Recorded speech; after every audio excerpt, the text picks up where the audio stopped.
Bonjour, nous allons parler aujourd'hui du théorème de Pythagore. Donc ce chapitre a été vu en classe de 4e, nous allons juste faire quelques retours dans cette vidéo, qui sera donc la vidéo 3.5. Alors tout d'abord, je vous rappelle ce dont parle le théorème. Il s'agit on se place dans un triangle rectangle, et dans un triangle rectangle, le carré de la longueur de l'hypoténuse, donc je vous rappelle que l'hypoténuse d'un triangle rectangle, c'est le plus grand côté de ce triangle, on le caractérise aussi en disant que c'est le côté opposé à l'angle droit. Donc le carré de la longueur de l'hypoténuse est égal à la somme des carrés des autres longueurs. Qu'est-ce que cela signifie en clair? Si on considère un triangle RST, rectangle en R, l'hypoténuse ici est TS, puisque c'est le côté opposé à l'angle droit.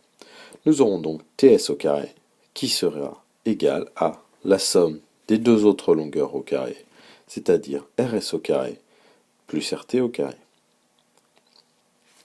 À quoi cela nous sert?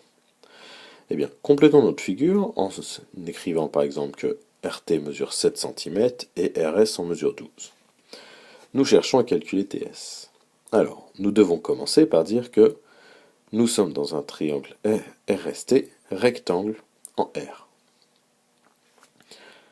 Grâce à cela, on peut appliquer le théorème de Pythagore, qui nous donne l'égalité écrite en blanche que nous avions vue il y a quelques instants. Sauf que nous connaissons certaines longueurs, que nous pouvons donc remplacer. TS est ce que nous cherchons. RS mesure 12 cm, RT mesure 7 cm.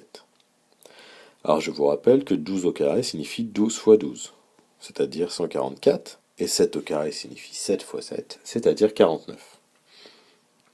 Nous obtenons donc que TS au carré vaut 193. Alors, nous cherchons juste TS, sans le carré. Donc pour ne pas plus avoir le carré, il faut prendre, je vous rappelle, la racine carrée du nombre que nous avions auparavant, c'est-à-dire la racine carrée de 193. Et la calculatrice nous donne environ 13,9 cm comme longueur pour le segment TS.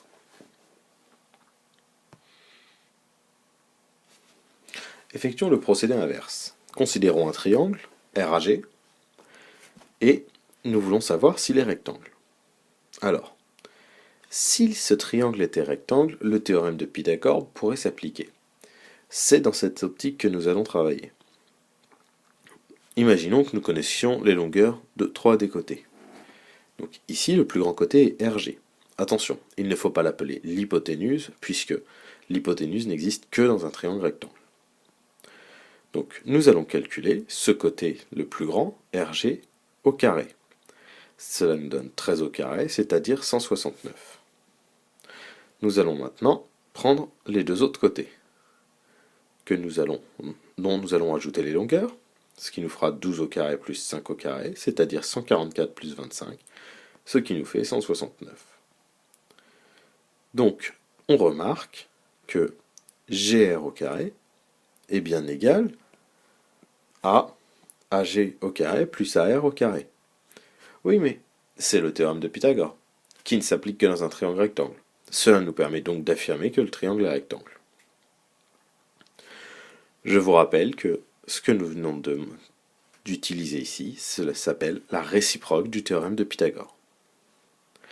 Si l'égalité n'avait pas été vérifiée, nous aurions pu utiliser la contraposée du théorème de Pythagore, comme nous le faisions dans le cadre du théorème de Thalès, où nous utilisions soit la réciproque, soit la contraposée, selon que les droites étaient ou non parallèles.